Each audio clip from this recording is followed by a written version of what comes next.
Okay, વિચલનની રીતે આ દાખલો આપણે સોલ્વ કરીએ. નીચે આપેલી આવૃત્તિ વિતરણનો મધ્યક વિચલનની રીતનો ઉપયોગ કરીને શોધો. હવે આ દાખલામાં તમને કહી દેવામાં આવ્યું છે કે વિચલનની રીતનો ઉપયોગ કરો એટલે તમે અન્ય કોઈ રીતનો ઉપયોગ કરી શકો નહીં. કમ્પલસરી તમારે વિચલનની રીતે જ કરવો પડશે ફરજિયાતપણે. ઓકે, સો મેં ટેબલ બનાવી દીધું. આ બંને ઇન્ફોર્મેશન ઉપરથી મેં કોપી કરી. ઓકે, હવે વિચલનની રીત એટલે કઈ રીત? યુઆઈ વાળી રીત. અને યુઆઈ વાળી રીત મારા મંતવ્યથી સૌથી ઇઝી. કેમ? ખાના ભલે વધારે પડે, ગણતરી કેટલી નાની થઈ જાય, રાઈટ? ઓકે, હવે આપણે ખાના બનાવવાની શરૂઆત કરીએ. સૌથી પહેલાં હું બનાવીશ એક્સઆઈ. એક્સઆઈ કેવી રીતે બને છે જુઓ તો 0 + 50, 0 + 50, 50 ના અડધા 25, 50 + 100 150, 150, 150 ના અડધા 75. બધામાં કેલ્ક્યુલેટ કરવાની જરૂર નહીં, તમારે ડિફરન્સ જોઈ લેવાનો. 50માંથી 0 જાય તો 50, 50 50 બધામાં એડ કરતી જવાનું. પહેલામાં જ ગણવાનું 75, રાઈટ, 125, રાઈટ. ઓકે, હવે આ આખી લાઈનમાંથી, આ આખી એક્સઆઈની લાઈનમાંથી તમે કોઈને પણ એ ધારી શકો, જવાબ સરખો જ આવશે. I will in future I will upload the video કે જેમાં એક જ દાખલો મેં 12 રીતે કર્યો છે, 12 ટાઈમ્સ, રાઈટ. અને બધી વખતે સરખો જવાબ આવ્યો છે. એટલે તમારે જો પ્રેક્ટિસ કરવી આ દાખલાની, તો તમે ઘરે આને એ લઈને કે આને એ લઈને ચેક કરી શકો. કોઈ બીને એ લઈ શકાય. ઓકે, હવે એની બાજુના ખાનામાં આવી જઈએ આપણે. યુઆઈ બરાબર XI minus C upon C. C class length, વર્ગ લંબાઈ. કેટલી લંબાઈ છે બધામાં? તફાવત કેટલો છે? 50, 50 તો વર્ગ લંબાઈ. એ બરાબર મેં શું લીધું છે? 175. આ ઇન્ફોર્મેશન લખી દો. હવે સાંભળો, આ ખાનું બનાવવું બહુ ઇઝી છે. જ્યાં એ ધારો એની બરાબર સામે 0, ઉપર -1, -2, -3, નીચે +1, +2, +3. Very good. So now fi frequency, this is fi and this is ui, right? તો આ બંનેનું મલ્ટીપ્લાય 10 30 15 દુ 30 0. હવે આમાં 42 છે. આમાં કઈ રીતે કરવાનું? તો આ 3 3 નું પહેલા પ્લસ, માઇનસ માઇનસ પ્લસ થાય એટલે આ થશે -90, આ થશે 37. હવે 90 માંથી 37 જાય તો 54. 54 નું સાઇન કયું? મોટી સંખ્યાનું, સોરી 53, હા સોરી 53 રહેશે. અને મોટી સંખ્યાનું ચિહ્ન તો -90, ધેટ્સ બિગર નંબર. એ મોટી સંખ્યા જેનું સાઇન માઇનસ એટલે -53. હવે આનું સૂત્ર a + sigma FIUI into C. એની કિંમત લખી દઉં છું 175, FIUI -53, નીચે સિગ્મા FI 100. હવે 100 છે, મને ક્યાંથી ખબર પડી? તો ક્વેશ્ચન અંદર 100 નથી આપ્યું, but I can add it. બધાનું પ્લસ કરી દેવાનું, right. So that will give you 100. સી વર્ગ લંબાઈ, બે વચ્ચેનો તફાવત તો 50. હવે 175, 0.53, આ બંને ભાગાકાર, પોઈન્ટ કાપી લીધા. અહીંયાથી 1 પોઈન્ટ, 2 પોઈન્ટ. કેમ 2 પોઈન્ટ કાપ્યા? નીચે 100 છે એટલે 1000 હોતે તો 0.053 આવતે, રાઈટ. ઓકે, તો મેં લખી દીધું 0.53 ગુણ્યા 50, 24.5. આ બંનેનું મલ્ટીપ્લાય. હવે આમાં બધાને થોડી તકલીફ પડતી હશે. I will tell you how to do it. Okay, 50 into 53 કરી નાખવાનું, જાણે કે પોઈન્ટ છે જ નહીં. એકમનું શૂન, 5 ગુણ્યા 0 0, પાછું પાછું 25, 3 ગુણ્યા 0 0, 3 પંચા 15, બંનેનું પ્લસ 0 5, 5 ને 1 6, 2.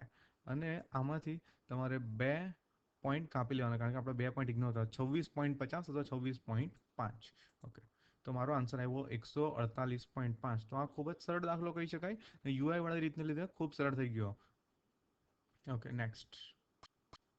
ઓકે, હવે લઘુ વૃત્તખંડનું ક્ષેત્રફળ શોધવાનું કીધું છે. હવે જે આમાં યલો કલર પાર્ટ કર્યો છે ને, એ લઘુ વૃત્તખંડ છે.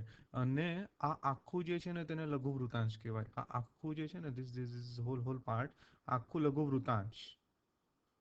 અને આ જીવાને કારણે, જે જીવા કોને કહેવાય? જેના બંને છેડા વર્તુળ પર હોય, મધ્યમાંથી પસાર થાય પણ ના પણ થાય. તો આટલો જે એરિયા છે ને, એન્ક્લોઝડ એરિયા, એ લઘુ વૃત્તખંડ છે. હવે એને શોધવા માટે તમને એક આઈડિયા આપું. સૌથી પહેલા આપણે શું કરીશું ખબર છે? આખું લઘુ વૃતાંશ શોધી નાખીશું. એમાં બધું આવી જશે, મતલબ આ વૃત્તખંડનો ભાગ બી આવી જ જશે. લઘુ વૃતાંશની અંદર લઘુ વૃત્તખંડ આટલો ભાગ તો આવી જ જશે. પછી આખા લઘુ વૃતાંશમાંથી આ ત્રિકોણના ક્ષેત્રફળને માઇનસ કરી નાખો. એટલે આટલો ભાગ તમે કટ કરી નાખો તો આટલા ભાગનું મળી જાય ને. ત્રિકોણને કાપી નાખવાનું, કટ કરી નાખવાનું. લઘુ વૃતાંશમાં બધું આવી જશે. આ ત્રિકોણમાં આટલો ભાગ આવશે ને, એને હું ડિડક્ટ કરી નાખું, કાઢી નાખું. એમાં લઘુ વૃત્તખંડ મળી જશે. ઓકે, તો હવે સૌથી પહેલા લઘુ વૃતાંશ શોધવું પડશે. ઓકે, એને શું કીધું છે? 84 સેમી વ્યાસવાળી વર્તુળની જીવા કેન્દ્ર આગળ 84 સેમી વ્યાસવાળી, એક મિનિટ, હા, ક્વેશ્ચનમાં મારે જરા ચેક કરવું પડશે. હા, ઓકે ઓકે છે, ચાલો. 84 સેમી વ્યાસવાળી વર્તુળ જીવા કેન્દ્રગણ 80 માપનો ખૂણો આંતરે છે. સોરી, 60 માપનો ખૂણો આંતરે છે. આ જીવાને અનુરૂપ લઘુ વૃત્તખંડનું ક્ષેત્રફળ શોધો. √3 ની કિંમત 1.73, જેની દાખલામાં જરૂર પડશે. ઓકે, તો એ વ્યાસ કરતા જીવા અડધી હોય એટલે વ્યાસ એને આપ્યો છે, વ્યાસ એને આપ્યો છે, તમે એનું અડધું કરી નાખ્યું એટલે મને 42 42 ત્રિજ્યા મળી ગઈ. બરાબર છે. ઓકે, હવે હું છેલ્લા તમને કીધું એ પ્રમાણે શું શોધીશ? લઘુ વૃતાંશ. અને લઘુ વૃતાંશના ક્ષેત્રફળનું સૂત્ર કોને આવડે છે? રાઈટ, એ તમને હવે યાદ હોવું જોઈએ. તો લઘુ વૃતાંશના ક્ષેત્રફળનું સૂત્ર છે pi square theta upon 360. Right, આમાં પાઈની કિંમત મૂકવાની છે. This is not an MCQ. નીચે 360. ઓકે, સો અહીંયા 42 થઈ ગયું. કઈ રીતે થયું? આઈ થિંક તમને થોડો ઘણો ખ્યાલ આવી ગયો. 60 7 6 તો 22 ગુણ્યા 6 ગુણ્યા 42, નીચે 6, તો 22 ગુણ્યા 6 ગુણ્યા 42. ઓકે, હવે અહીંયા 6 6 ઉડી ગયું એટલે 22 ગુણ્યા 42 924 સેન્ટીમીટર સ્ક્વેર આવ્યું. હવે હું શું શોધીશ? ત્રિકોણનું ક્ષેત્રફળ. હવે ત્રિકોણનું ક્ષેત્રફળ કઈ રીતે શોધાશે? તો 1/2 પાયો ગુણ્યા વેધ. પણ આ સૂત્રનો ઉપયોગ અહીંયા થશે નહીં, કારણ કે આ જે સૂત્ર છે તે એવા ત્રિકોણ માટે જેમાં 90 નો ખૂણો બનતો હોય, જ્યારે અહીંયા તો 60 બને છે. રાઈટ, તો 1/2 પાયો ગુણ્યા વેધનો ઉપયોગ નહીં થાય. યાદ કરો, ધોરણ 9 હેરોઇન. યાદ આવ્યું? રાઈટ, તો ધોરણ 9 ની અંદર હેરોઇનના ઉપયોગથી S-B વાળો. તો અહીંયા ત્રિકોણનું ક્ષેત્રફળ શોધવા હેરોઇનનો ઉપયોગ કરીશ. હેરોઇનમાં તમને યાદ હોય તો A+B+C. બરાબર છે. ઓકે, હવે અહીંયા ઇશ્યુ એ થયો છે કે આ 42 છે, આ 42 છે, પણ આ AC 42 છે. નો, તો તમે હેરોઇનથી કઈ રીતે કરી શકશો? કારણ કે હેરોઇનની અંદર બી તમને આ AC નું માપ તો જોશે જ. સો આપણને AC બાજુ ખબર નથી. હવે એ કઈ રીતે જાણી શકાય? તો એક પ્રમેય છે, સરખા ખૂણાની સામેની બાજુ સરખી. હવે સાંભળો, આમાં આ 60 છે, મતલબ કે આ બંને ટોટલ 180 થશે. Right, okay. હવે સોરી 120 થશે, 120, કારણ કે ત્રિકોણના ત્રણે ખૂણાના માપનો સરવાળો 180 થાય. તો આ 60 છે, તો આ બંને ટોટલ 120 થશે. ઓકે, સપોઝ હું એક ટ્રાયેંગલ ડ્રો કરું છું, જેની અંદર બે બાજુઓ સરખી લઉં છું ને એક 60 લઉં છું. તો તમે જુઓ શું થાય છે. This is very very interesting, અને હું લાઈવ ડેમોન્સ્ટ્રેટ કરું છું એટલે તમને બેટર સમજ પડશે ને પડશે જ. ઓકે, સપોઝ હું એક લાઈન 5 સેન્ટીમીટરની બનાવું છું. 5 સેન્ટીમીટર, 5 ફ્રોમ 0 to 5. નાવ અહીંયા જે એંગલ છે તે હું બનાવીશ 60, બીકોઝ આપણા ક્વેશ્ચનમાં 60 કીધો છે. તો I will prepare the 60 angle over here. Protractor કોણ માપક પરફેક્ટલી મૂકી દીધું. લાઈન પર મારી આ લાઈન મેચ થાય છે. યસ, હવે હું 60 એંગલ બનાવીશ, યાની ધીસ વન. અને યા આઈ થિંક 5ના માપની મારે એ બનાવવાનું છે, એટલે મારે 5 માપ આનાથી લેવું પડશે. 60 એંગલ બની ગયું. So I will keep it aside and I will make it smaller. So this is very flexible. Okay, now I will make it 5. So 5 માં થોડું ઓછું છે. I will just stretch my line. I will make it 5. Now I will connect this. I will connect with another color. I will connect this. હવે જુઓ, મેં આ બંને black line એક જ માપની બનાવી, 5 5, આ એંગલ 60. હવે મહત્વની વાત એ છે કે આ ત્રીજી લાઈન ઓટોમેટિક 5ની થાય. કેમ? તો કે જુઓ, આ ABC, તો AB અને AC સરખા છે, તો એની સામેનો ખૂણો સરખો, મતલબ આ ખૂણો અને આ ખૂણો સરખો છે. રાઈટ, તો આ બંને ખૂણાઓ કેટલા થશે? તો આ બંને ખૂણાઓ કમ્પલસરી 60 60 જ થાય, કારણ કે હવે 60માં 120 એડ કરો તો 180 થાય.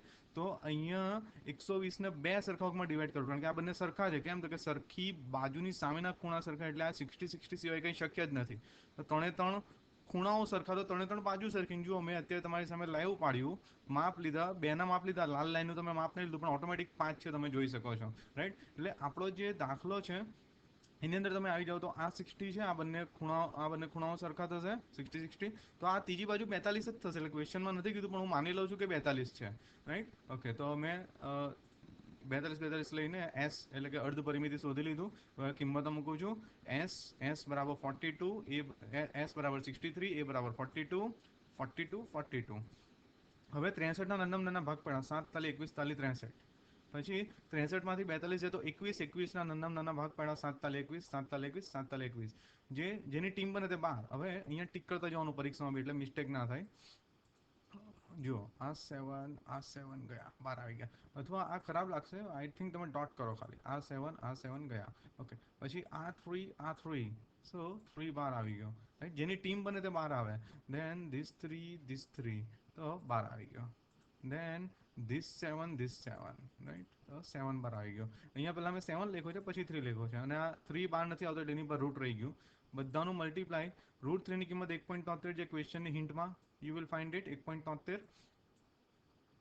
441 માંથી 1.73 માઇનસ 441 ગુણ્યા 1.73 762.93 હવે દાખલો થઈ ગયો મેં તમને પહેલા જ કીધું આખો વૃતાંશ શોધો વૃતાંશની અંદર આ બધું આવી ગયું A to Z રાઈટ આ નીચેનો પાર્ટ બી આવી ગયો હવે એમાંથી ત્રિકોણ માઇનસ કરી નાખો તો ત્રિકોણ તમને મળી ગયું બધેલો ભાગ યલો પાર્ટ તમને મળી જશે right so 161.07 okay let's go next I think તમને ગયા દાખલામાં એકદમ વ્યવસ્થિત રીતે સમજ પડી છે હવે આના બીજ શોધવાના છે આ પણ એકદમ ઇઝી જ છે અને ax સ્ક્વેર પ્લસ bx જે દ્વિઘાત સમીકરણનું સામાન્ય સૂત્ર છે એની સાથે સરખાવતા a બરાબર આવશે √3 b બરાબર આવશે 2 અને c બરાબર આવશે -√3 ઓકે d બરાબર શું થશે b square minus 4ac right તો b ની કિંમત રાખી દઉં છું b ની કિંમત છે 2 નો સ્ક્વેર -4 a ની જગ્યાએ રાખીશ √3 c ની જગ્યાએ -√3 4 આમાં માઇનસ પ્લસ 4 3 હવે સાંભળો √3 થાય √9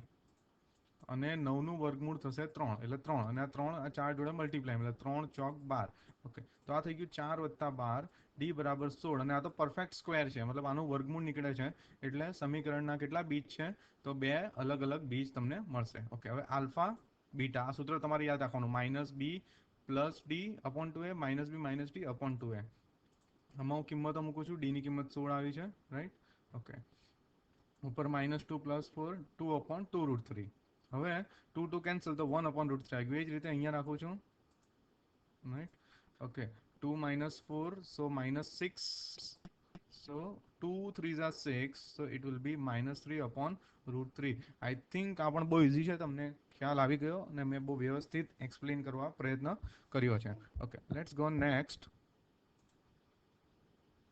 ઓકે જો શંકુની વક્ર સપાટીનું ક્ષેત્રફળ 550 સેન્ટીમીટર સ્ક્વેર હોય તો તેના પાયાના વર્તુળનો વ્યાસ 14 સેન્ટીમીટર તેનું ઘનફળ શોધો ઓકે સૌથી પહેલી વાત કે મેં તમને આગળ બી કીધું છે કે કશાકનો જવાબ આપી દે કે ઘનફળ આટલું છે પૃષ્ઠફળ આટલું છે વક્ર સપાટીનું ક્ષેત્રફળ આટલું છે મતલબ કે એનું સૂત્ર તો પહેલું મૂકવાનું જ હોય ઓકે તો આની અંદર પહેલા ઇન્ફોર્મેશન તો હું લખી જ નાખીશ બધી ઇન્ફોર્મેશનમાં મને કીધું છે કે વર્તુળનો વ્યાસ 14 છે તો વ્યાસ 14 તો ત્રિજ્યા 7 રાઈટ મેં તમને આગળ બી સમજાવ્યું છે કે વ્યાસ અને ત્રિજ્યા કોને કહેવાય ફરીથી એકવાર શોર્ટમાં સમજાવી દઉં છું એવી કોઈ પણ રેખાખંડ જેનો એક છેડો મધ્યમાં અને એક વર્તુળ પર હોય તો એને ત્રિજ્યા કહેવાય અને એવો કોઈ પણ રેખાખંડ કે જેના બંને છેડા વર્તુળ પર અને મધ્યમાંથી પસાર થાય તો એને વ્યાસ કહેવાય અને વ્યાસ કરતાં ત્રિજ્યા હંમેશા અડધી હોય ઓકે તો આર મને મળી ગયું શંકુની વક્ર સપાટીનું ક્ષેત્રફળ કેટલું આપેલું છે આપણને 550 અને એનું સૂત્ર છે πr_l તો મેં તમને કીધું જેનો જવાબ આવે એનું સૂત્ર લગાવી દેવાનું પાઈની કિંમત જ્યાં સુધી પાઈની કિંમત વિશે બ્રેકેટમાં કંઈ નહીં કે ત્યાં સુધી 22/7 કિંમત આપણે લેવાની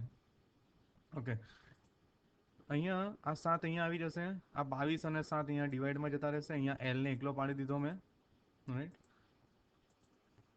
25 l બરાબર મને મળી ગયું 25 અને l શું બતાવે છે ખબર છે 83 ઊંચાઈ શંકુની 2 ઊંચાઈ આવે જુઓ આમાંથી આ જે પાયાનું ત્રિજ્યા છે તે મને મળી ગયું છે પાયો સર્ક્યુલર હોય ગોળાકાર હોય શંકુમાં બી તો અહીંયા AOB લઈએ તો OB મને ખબર પડી ગઈ છે OB કેટલું છે તો OB મને ખબર પડી ગઈ છે કે 7 છે આ 83 ઊંચાઈ 25 છે અને આ ઊંચાઈ ખબર નથી આને h કહેવાય આને l કહેવાય 83 ઊંચાઈ તિર્યક ઊંચાઈ ઓકે પાયથાગોરસનો પ્રમેય લગાવું છું AO² + OB² = AB². હવે આ 7 છે 25 છે ને આ આપણે ફાઇન્ડ આઉટ કરવાનું છે હવે તમે કહો મને ક્યાંથી ખબર પડે કે મારે h ફાઇન્ડ આઉટ કરવાનું છે હું h એટલે ફાઇન્ડ આઉટ કરું છું કે મારો ફાઇનલ ગોલ જે છે તે ઘનફળ શોધવાનો છે અને ઘનફળના સૂત્રમાં મને h ની જરૂર પડે છે એટલે મારે ઊંચાઈ શોધવી જરૂરી બને છે 7/2 આ h એટલે લખ્યું કે આ AO જે છે તે h છે હાઈટ છે સીધી ઊંચાઈ પેલી બાજુ માઇનસ થશે બરાબર છે, આ સાઈડથી સ્ક્વેર હટાવ્યું, પેલી સાઈડ રૂટમાં લીધું તો h બરાબર 24 મને મળી ગયું. હવે શંકુનું ઘનફળ, એના માટે જે સૂત્ર છે એની અંદર જે કિંમતોની મને જરૂર પડે તે મારી પાસે છે. મારે એલ ની જરૂર નથી. તમે કહો એલ કેમ શોધ્યું? કારણ કે મને આ ખબર છે, એલ ખબર છે, તો મને આ ખબર પડી પાયથાગોરસના ફોર્મ્યુલાથી, નહીં તો કઈ રીતે ખબર પડતે? 1/3 પાઈની કિંમત, આરની કિંમત, એચની કિંમત 22, 7, 8. હવે આ ક્યાંથી થયું? તો કેલ્ક્યુલેશન હું તમને બતાવી દઉં કે આની અંદર આ 7 ઉડી ગયા, બરાબર છે. 3 8 24, તો શું વધ્યું? 22, 7, 8. 22, 7, 8 નું મલ્ટીપ્લાય મને મળી ગયું 12 32 સેન્ટીમીટર ક્યુબ. ઘનફળમાં હંમેશા ક્યુબ લખાય. 12 32 સેન્ટીમીટર ક્યુબ. ઓકે, સો આ દાખલો આપણે નેક્સ્ટ વિડીયોની અંદર કરીશું. Thanks for watching.